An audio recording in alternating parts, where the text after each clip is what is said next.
Welcome to Don't Wait Till Pigs Fly, a podcast for and about women with chronic illness, autoimmune diseases and invisible disabilities.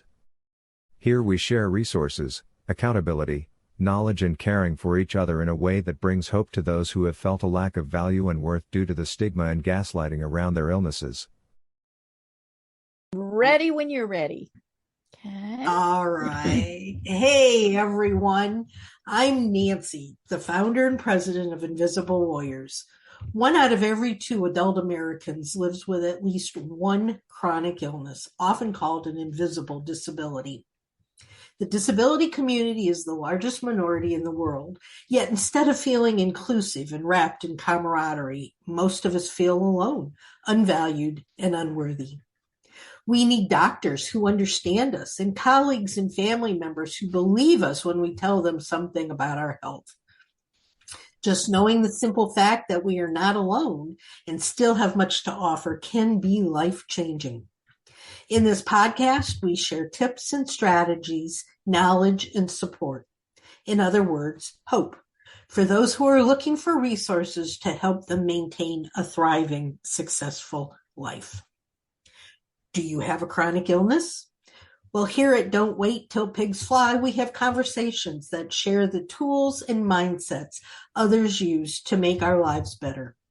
It's always good to know that there are others out there that have dealt with similar challenges. And our guest today is going to share with us their history and what they've learned along the way. Welcome, Deb Krier. Hello, Nancy. How are you doing today? I'm doing great. It's a beautiful Tuesday. I'm up and out of bed and working, and you can't ask for anything more than that. I tell people as long as I'm not looking up at 6 feet of dirt, I'm a happy camper. Absolutely. Absolutely. I know that was what my dad's favorite saying was, it's always better on this side of the grass. Yep. So, well, Deb, tell me why we're here today. What have you got to share with us? Oh, I'm one of those delicate people, as my mother would say. She'd sigh and say, "Oh, you just are so delicate." And she wasn't even Southern. I mean, but back in 2015, I was diagnosed with the full term is stage 4 metastatic breast cancer that is triple positive. And so basically that means, it's not curable. Stage 4 in many cases is not a curable cancer. And so I just, go merrily along. If it could go wrong during my process of treatments and everything, it did. There were many times where when I'd go back to the hospital, they'd say, "Oh God, she's back." But it is something that I will live with until the day I die, whether that's, tomorrow or, couldn't be 50 years from now because I'm a little older than that, but, quite a ways. But you do have things that are ongoing. The medicine that I take that will take for several more years causes chronic bone pain. And has actually given me pretty severe osteoporosis. Several of the other things that I had along the way have just caused all sorts of other issues. My kidneys are not happy. I have had stones removed from my kidneys 4 times, and am considered to be in kidney that I have not kidney failure, but kidney disease. So, no talk of dialysis or anything like that, but yeah, just, cranky kidneys, just cranky, all sorts of me, and there are days where, we laugh about getting out of bed. There are days where I think, do I have to really? Or more importantly, I can't, and certainly there are times where we hit the wall and we have to pay attention to our bodies and say, you know what, gonna go lay down, gonna not do this today, gonna do whatever, because if we don't, we may actually make things worse. That's very interesting. And that's one of the hardest things, I think, for me, because I'm the Energizer Bunny. Right. I used to be up at 4 o'clock in the morning, go to bed at midnight, 1 o'clock at night, and back up at 4 o'clock the next morning again, and just go, and enjoying every minute of it. And I still want to do that. Right. And I feel guilty when I can't. Right. And this weekend was a great example. My husband is a retired Marine Corps Master Sergeant. Ooh. And it was not only Veterans Day, but it was the birthday of the Marine Corps. 248 years. And you've never seen a group of men and women who celebrated a birthday more than these guys. We went to 4 birthday parties last week and cake cutting. And the big one was an entire weekend away from home. And the party started at 5, and I have no clue when it ended because I left. They're still going. I'm sure they're still going. Yeah. But, then on Sunday, when it's time to come home, I couldn't move. Right. And I said, can't we just stay one more day so I can just rest? That makes me feel really guilty because I feel like I'm not doing what I should be doing to support my family, to support my listeners, to support my organization. And then I get really depressed and grouchy. It's because I feel bad when I have to tell somebody I can't. Especially my husband, when he will say, hey, let's go do such and such. And I'm like, I can't. And sometimes it's something fun. Sometimes it's, I need help in the garden, various things like that. But, and I definitely have friends who I've had to say, I can't do that. And, bless them for giving us grace, for being very patient with us. But it is still very hard, and especially because in many cases we look perfectly fine. Like you said, it's the invisible. And so, people, forget that we might not be able to do something. Now, obviously the husbands remember, but, friends and associates don't always remember that, maybe I've just had too much that I have had to do. And the funny thing is sometimes it's just getting out of bed. Sometimes it's too much. But yeah, it's, and I think that maybe is one of the hard things is dealing with that guilt because we have the pain, we have, the whatever that is also going on, and then we have guilt.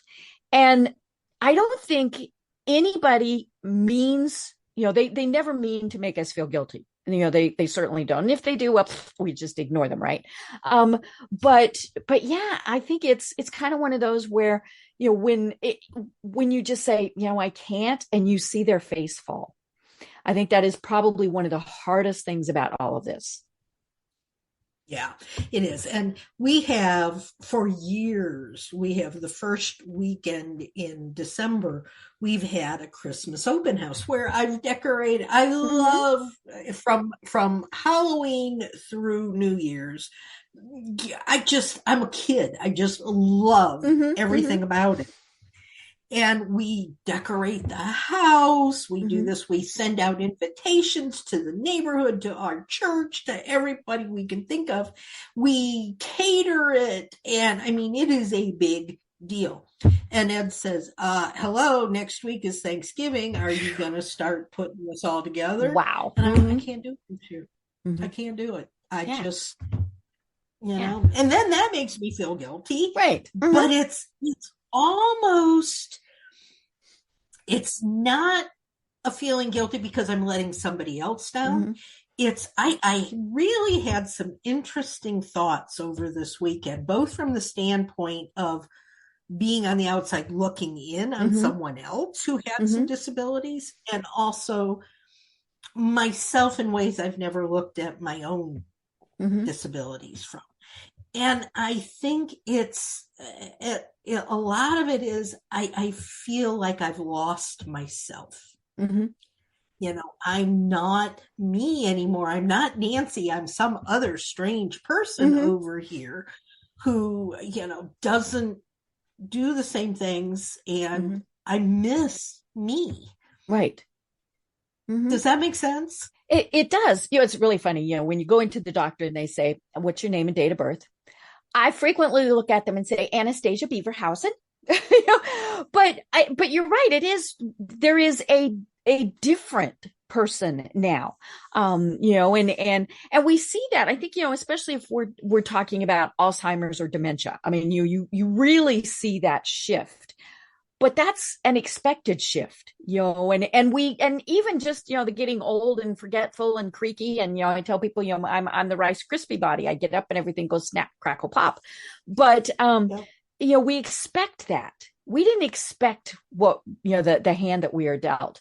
But I have to say, I love the name of your podcast, because it really is about not putting things off, because you never know, right, what's going to happen.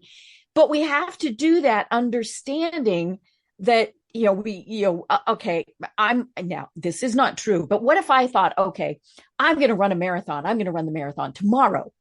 Okay, no, and so maybe, I'm going to think, okay, I'm going to walk 2 miles tomorrow and build up to maybe 5 miles. Never, ever, ever going to do a marathon. Nope, that's just not me.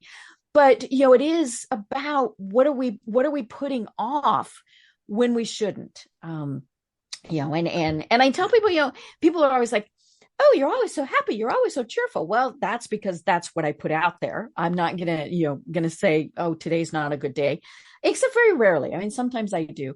But it is perfectly fine and healthy to have our pity parties.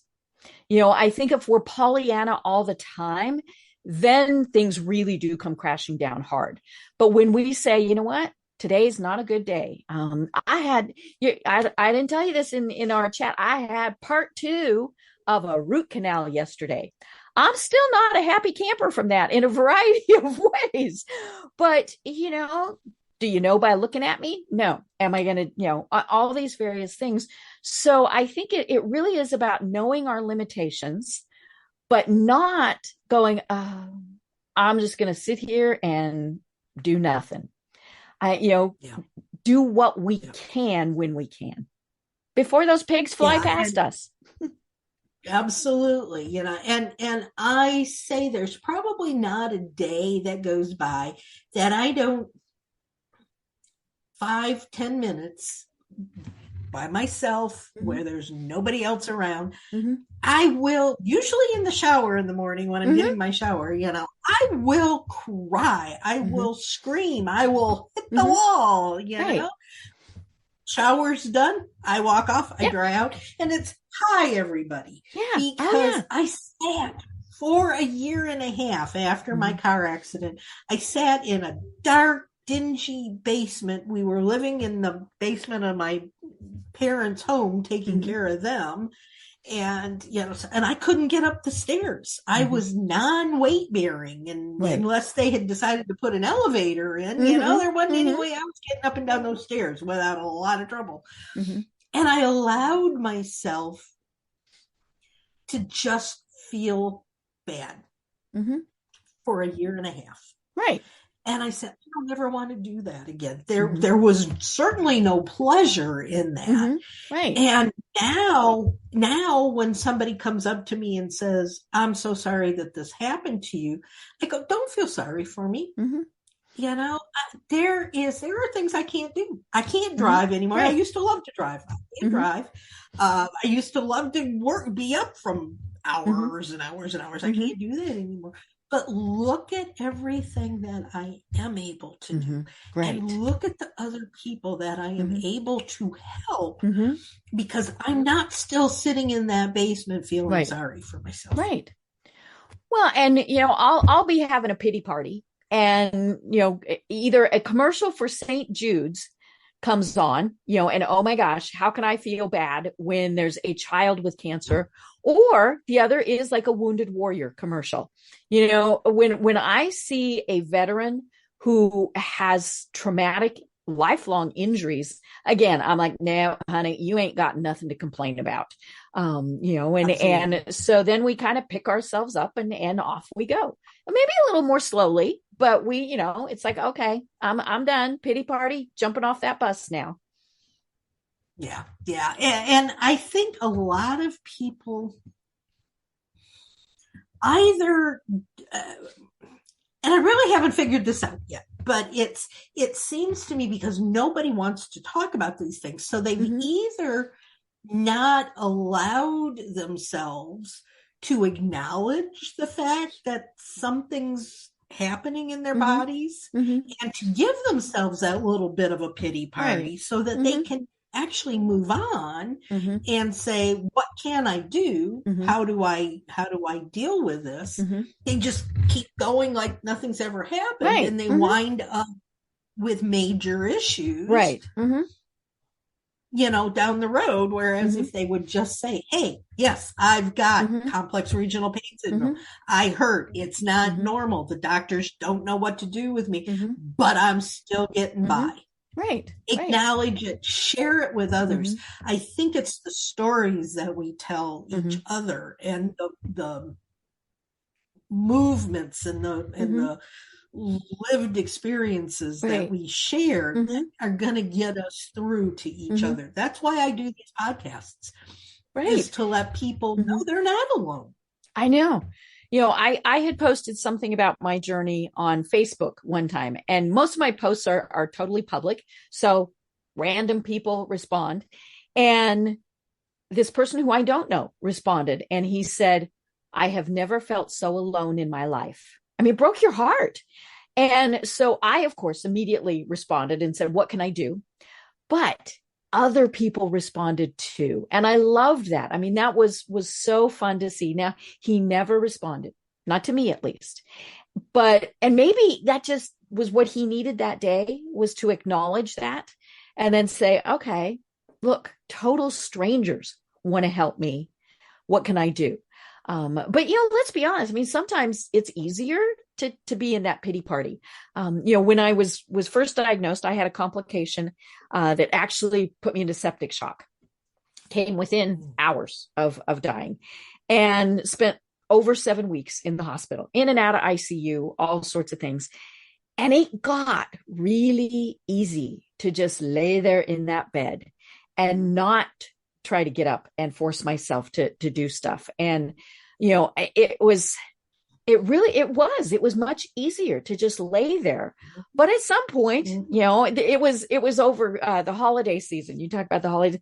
I had watched my last Hallmark movie. I don't ever want to see a Hallmark Christmas movie again. And maybe that's what got me out of bed. Right.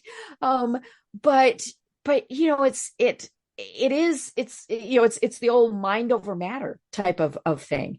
And some, like we were saying, sometimes you got to have that pity party, but you got to get up and do what you can.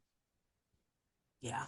That's what we say is we need to have a thriving life, not just a life. Right. And if all you're going to do is lay there in that bed, I mean, literally, I couldn't even go to bed. I was on a day bed because I couldn't, RSD, nothing can touch you. It's so much sensitivity on your body that I can't wear shoes, I can't anything. And so and blankets and things just new. Yeah, being in bed with my husband was not gonna happen because he rolled, I rolled, and it just So I just laid 24 hours a day, except for going to the doctors and having surgeries. That was my entire life for a year and a half. And and I agree with you. I don't ever want to see a Hallmark movie again, ever. And it's funny. But I woke up one morning, and this shows I am not religious, but I'm spiritual. And I woke up one morning, and it was like I had gotten a slap on the back of my head from above, and I'm going, yes, God, you got my attention. Hello there, what can I do for you? And it was like I heard very, very clearly, you're not dying from this. Your life has been changed immensely, but now it's time to get up, get off your butt, and get going and share with others and create an environment where people can feel free to have those pity parties, but can also feel free to jump up and down with Mm-hmm. excitement and say, I just figured out how I can do this. Right. And it's just really, really important. And someone who's, I certainly have not had anywhere near what you've gone through, and to see you laughing and smiling and joking like it is really a pleasure for me, because it shows that it can be done. Well, and I think that's part of my thought process is, in fact, I had someone who told me, she said, that I did not go through everything I had gone through without using it to help others. And I think that's, that's obviously what you're doing. And that's what's fantastic about this. But it comes back to, right, you're not alone. We've got other people. And the nice thing is that, we don't do the joint pity parties, right? Oh, I don't like those. Oh, poor me. Oh, poor you. Oh, no, those, to me, those don't accomplish anything. You can share what's happened or what you're feeling, and not kind of suck the negative energy in, because we do want to share, because other people might have great ideas about, hey, have you thought about this? Have you tried this? Sometimes even just saying, I know how you're feeling, does wonders, right? And even if they've not gone through it, just that, I'm sorry, is there anything I can do? That just, and many times there's not, but just knowing that they're there for you. It's like that guy says, he never felt so alone in his life. Well, what can we do to make sure that nobody in our circle says that? Absolutely. And that's kind of what you're doing. You have your own business, and I want you to tell us a little bit about that. I do. Well, it's not a business yet. Who knows? So we're calling it an initiative, right? So it's called tryingnottodie.live, and that is the website URL. And thank you so much for allowing me to talk about it. It comes from, we when things happen, we get so caught up in trying to not die that we forget that we have to live. And, it doesn't matter, again, what level that is, but get up out of that bed, get up out of that chair, stop the pity party. And so we predominantly work with people who have cancer or are dealing with cancer in their life. So maybe it's a loved one, an employee, somebody who they know. How can they help them?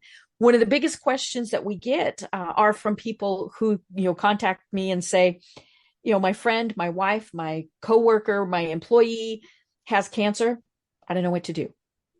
And, and things like that. And then we also work with medical personnel to show them that, they're as much a part of this journey. But they also have to remember that we are people and we're not patients, and to treat us, obviously they drag me in to talk to students and things like that. And I absolutely love doing that. But I always tell them, think of that person that you're treating as your wife, your mother, your sister, or father, brother, husband. How would you want them to be treated? I was diagnosed with a third cancer earlier this year, hey, yay, trifecta. And I was in the doctor's office having a follow-up to the surgery. And I heard them say that the thyroid cancer is in room 4. And I went out and I said, excuse me, I have a name. Now they knew, I've been dealing with these people for quite a long time. And I said, you can say, and I know part of it is HIPAA also, right? There's privacy things, but I'm not the thyroid cancer in room 4. I'm Deb Krier. And, and I said, just, and they apologized, but, it really is about how do we take charge of our own care? How do we advocate for ourselves and for others? And how do we, live as opposed to just waiting to die? Yeah. And I think that's the whole thing. And I would love to be able to, we're going to have another conversation about how you get in to talk to doctors. Oh, yes. We're not having a lot of luck in that direction. And I went into the emergency room a year or so ago. I had COVID and I was really sick and I couldn't breathe, and I was really having problems. And a nurse prior to this, because I had not taken the vaccine. The Mm-hmm. doctors had told me with everything I had not to take it. Right. Mm-hmm. So I had gone in for something, and the nurse there told me in no uncertain terms that on day 8 of having COVID, if I had not taken the vaccine, I was going to die. Oh. And so I'm going, yeah, right, whatever. On day 9, did you go back and go? On day 8, I was so sick because I think it had gotten into my head. Right. Mm-hmm. You were waiting. I can't breathe. I'm dying. She's right. All this. So my husband took me into the emergency room. Mm-hmm. And I'm sitting there, and they rolled, and I went into triage. I rolled in my wheelchair, and the doctor comes in and he says, well, why are you here? And I said, well, I'm here because I can't breathe. I have COVID. Hello, I'm sick. And I'm sick. Yeah. And he says, well, why are you in a wheelchair? And I said, I'm in the wheelchair because I have complex regional pain syndrome. He looked at me. He looked at the nurse. He looked back at me. He says, I've never heard of that. You're making it up. Oof. And I, being the smart mouth I am, I said, doctor, is that a smartphone you have in your hand? And he said, yes. Why, yes, it is. Yeah. And I said, Google it. And he did. To his benefit, he did. Now, he never said he was sorry, but he looked at me again and he went, oh. Yeah. That was it, and moved on with the whole rest of my being sick. Yeah. Yeah. It is about taking charge. I have a lot of digestive issues now, because of all of this. And so I, and who knows, I have, had gallstones. Don't know if I would have had them no matter what. I mean, but I ended up in the emergency room, and they said, you need to make an immediate appointment with the GI doctor. Here's who you call. Called that guy. He could get me in 4 months. Well, that wasn't going to work. So got somebody else, and I went in. Now, they all have access to our charts, right? Because they have Epic, which is the system that almost all doctors now use. But he clearly had not looked at my history at all. And so he comes in and introduces himself. And then he says, what seems to be the problem? And I said, well, I have gallstones. That was, and he was very skeptical that I did. Well, I'd had an ultrasound when I was in the hospital. I knew I had gallstones. They showed up. But, then I started to say, and here's the other things that I have. I mean, aside from anything else, over half of my digestive tract has been removed. So that does cause all sorts of issues, right? And he shakes his finger at me and he says, not another word. You just listen. And I almost grabbed his finger. But of course, then I got the snotty little kid, right? And so I let him go on and on and on and on and on. And he finally finished. And I said, and he said, so what do you think? And I said, I think you did not look at my chart. This is what is actually wrong with me. And I do have gallstones because I had an ultrasound. So I know that. And so he was a little taken aback, but like your doctor didn't say, I'm sorry. He said, well, let's make a follow-up appointment in a month and we'll see how it goes. So I left.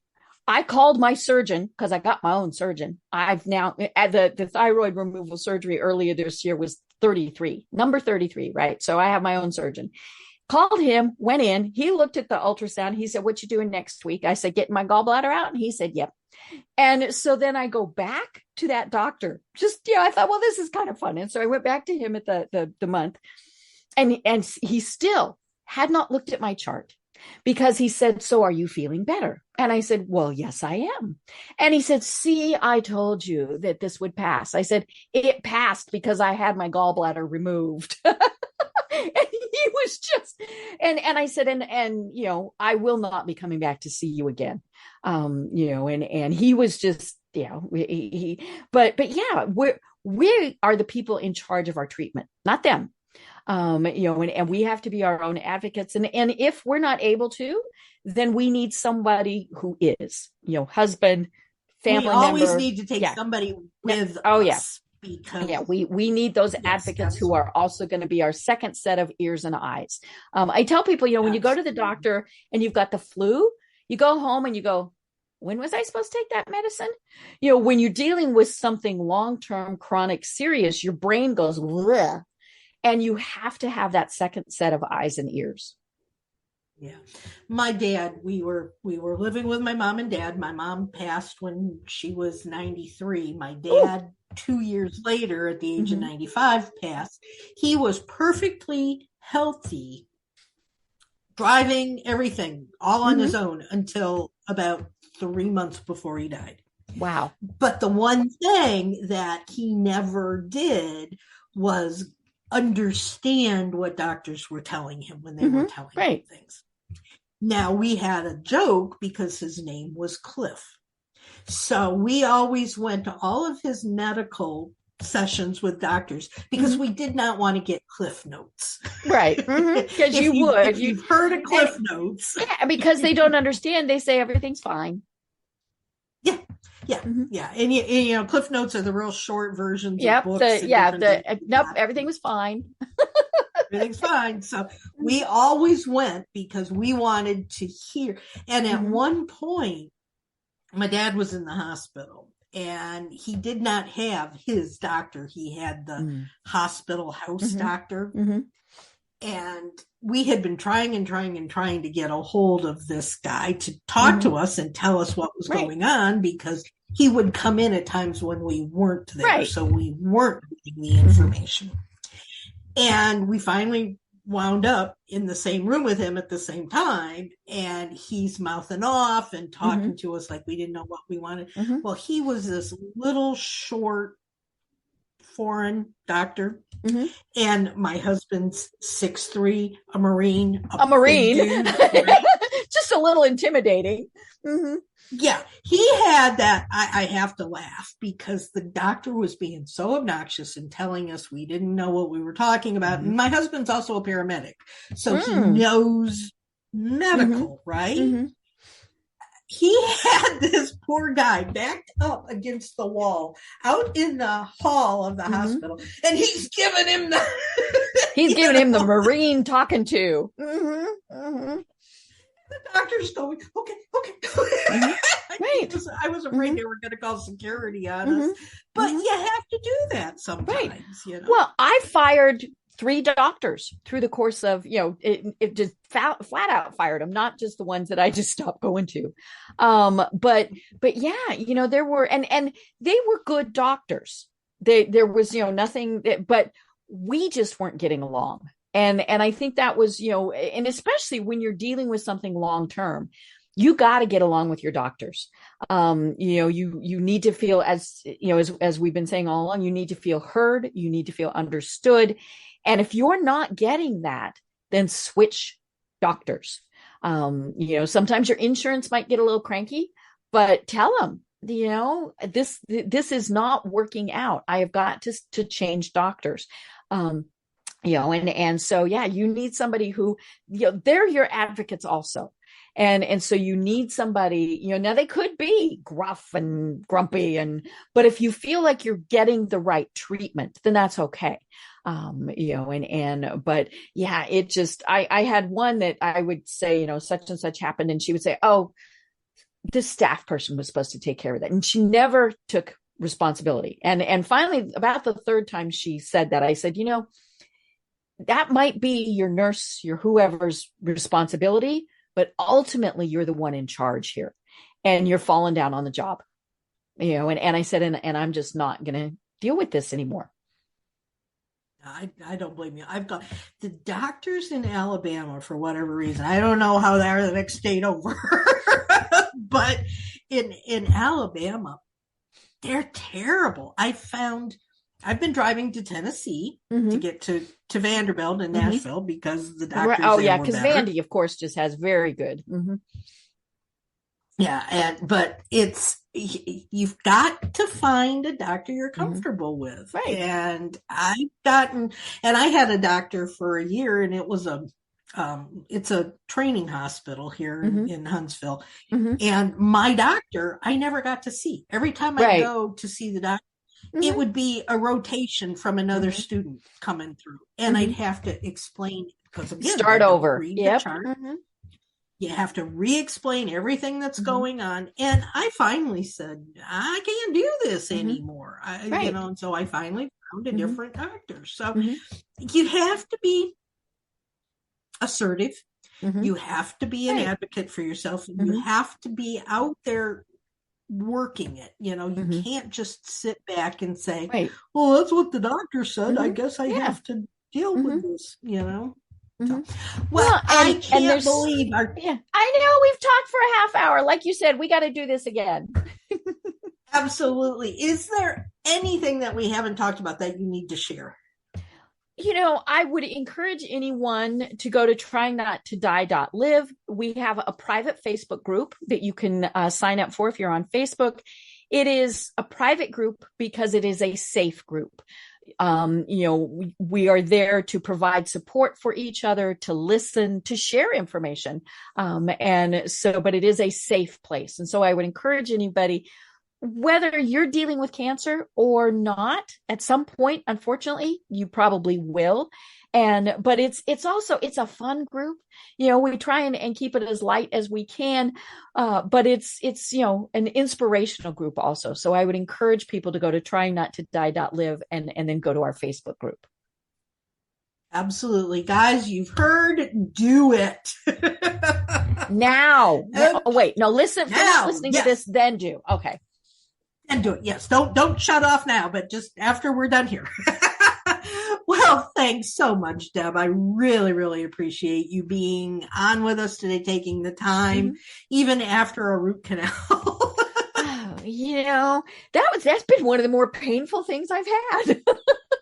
Oh, yeah, I can just imagine that. But, you know, guys, you have been listening to Don't Wait Till Pigs Fly. If you haven't already, please give us a quick review and rating on iTunes. And don't forget, you can follow us too on Facebook and Twitter. To wrap things up, often after a podcast, people want to know more about some of the things we do at Invisible Warriors. If you'd like to hop on a Zoom, my contact info is in the show notes that you'll be getting with this podcast. And thanks again for tuning in and listening to today's conversation. See you next time. Same place, same station. Thanks a lot, guys. We'll talk to you all soon. Get my mouse to work. That's it for today, everyone. Thanks so much for listening. Today's podcast has been brought to you by the Invisible Warriors Club, a program of Invisible Warriors. They see how hard life is for these women and hate that the world doesn't seem to understand that these diseases/disabilities are serious, life-changing challenges which bring about poor medical treatment, high and unrealistic medical bills, lack of ability to sustain working conditions and loss of family cohesiveness. Through advocacy and programs, this organization extends a nurturing hand, fostering both awareness in the community and individual growth amidst adversities. Join them by heading over to the Invisible Warriors website for more information on how to join the club.